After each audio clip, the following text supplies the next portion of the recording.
Hello, welcome to a podcast on the law and its impact on computing technology and business. This is Brian Gav.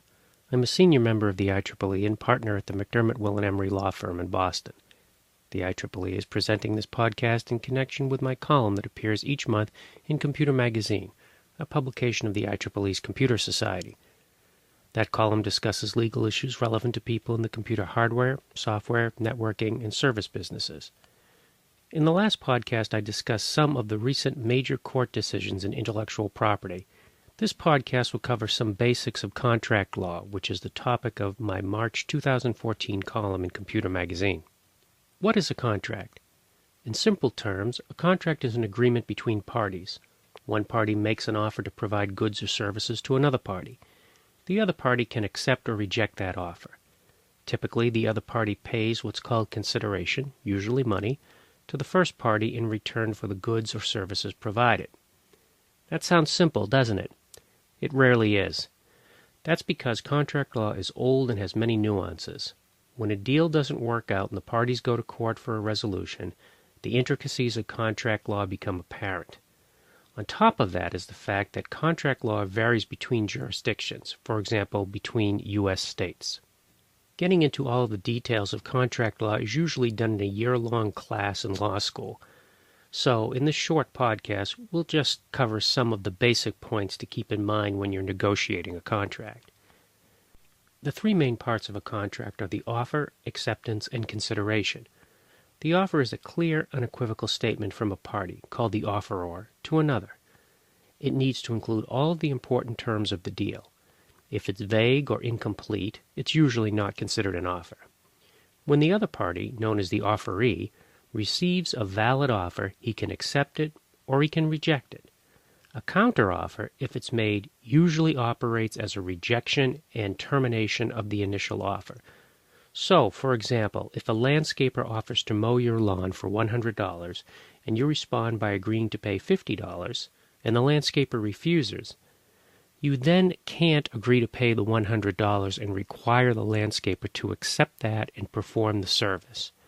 The counteroffer of $50 operated as a rejection of the initial offer, which terminated that offer, and that means that the offeror, the landscaper in this example, isn't obligated to follow through.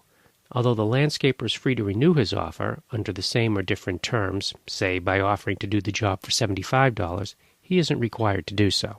The bottom line here is to remember that if you want to accept the offer but propose different terms, that's not an acceptance. All of the terms in the offer, and no others, must be agreed to for an acceptance to be valid. Otherwise, it's considered a counteroffer. In a typical negotiation, the parties engage in a series of offers and counteroffers. Also, keep in mind that offers can specify how long they are kept open for acceptance. If a time isn't specified, then they're usually considered to be open for a reasonable time. Consideration is the next element, and it's a complex element. In its most basic form, it's the money paid for the goods or services delivered. In general terms, it's something that one party gives up in return for the contract. That can mean giving up one opportunity for another. A detailed discussion of consideration is beyond the scope of this podcast, but for our purposes, let's just keep in mind that it's usually the money underlying any particular contract. Let's talk about some specific situations and decide whether a contract could exist. For example, price quotations and advertisements. Those are generally considered invitations to deal and not bona fide offers, so a contract usually is informed based on these types of communications. How about auctions? Well, for auctions when there's a reserve, which means when there's a minimum selling price of the item to be auctioned, the bidders are considered the offerors, and a contract is formed when the auctioneer drops his hammer to accept the high bid. How about options, also known as option contracts? In those, an offer is made that's irrevocable for a period of time. The offeror usually receives money from the offeree to keep the offer open and alive for a specific period of time. That's usually to give the offeree time to evaluate and respond to the offer. A unilateral contract is an agreement where one party makes a promise, for example, uses consideration, in exchange for another's voluntary act. This is known as a promise for performance. For example, A unilateral contract might result if someone says to you, "I promise to pay you $5,000 if you paint my house." In a unilateral contract, the offeree is never bound and cannot be held in breach, even if he abandons the performance. A unilateral contract is accepted by performance. Once the offeree has begun performing, the offerer can't revoke the offer. He must keep it open for as long as the performance continues in a reasonable manner and if completion can be had in a reasonable time. How about rewards? A reward is a unilateral contract. To collect a reward, a person who completes the requested act must have knowledge of the reward before completing the act. Just like a unilateral contract, a reward can't be revoked after the performance has begun, but the person's performance must be voluntary. Now, when the parties are bargaining over the terms of a contract, certain things can happen that would put the contract at risk at a later time. These are called defects in the bargaining process. For example, if it turns out that during the bargaining a party to the contract is too young, for example a minor, is mentally ill, or even intoxicated, either party to the contract can void that contract at a later time. What if a party engages in fraud, for example, where the other party is misled and would not have entered into the agreement if he had known the truth? In that case, the contract can be voided at a later time. A party might be able to void a contract if he was subject to duress, which means that he had a mortal fear of being maimed physically or economically, and that his will was impaired, for example, that he believed he had no choice but to acquiesce and enter the contract. A mistake occurs when a written contract doesn't accurately reflect the deal. If both parties are mistaken about an important fact, for example, the price of the item, that's incorrectly reflected in the written contract, then the contract can be voided at a later time. These are just a few examples of defects in contracts that can result from the negotiation environment. There are several other potential defects that could occur as well.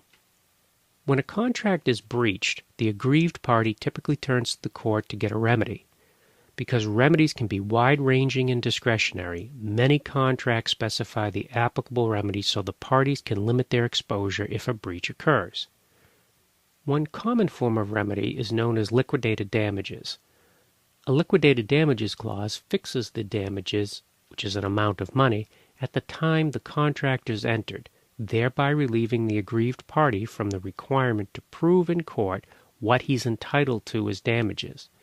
The aggrieved party will receive the value of the liquidated damages clause even if the actual damages are less than it, but not in the case when the actual damages are zero.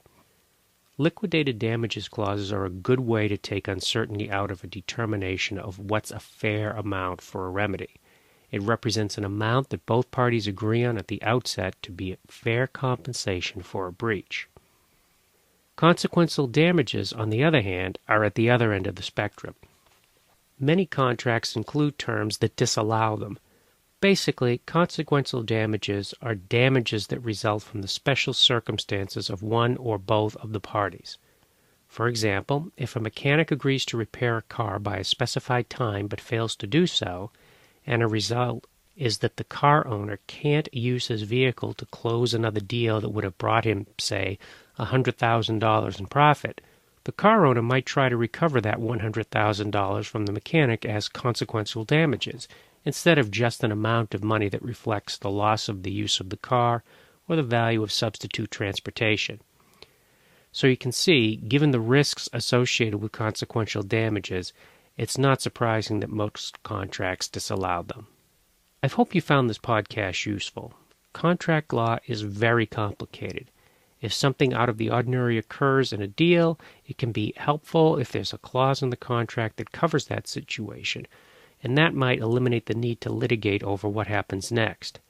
However, this can cause contracts to become long with many lines of fine print, trying to address every possible contingency that could occur.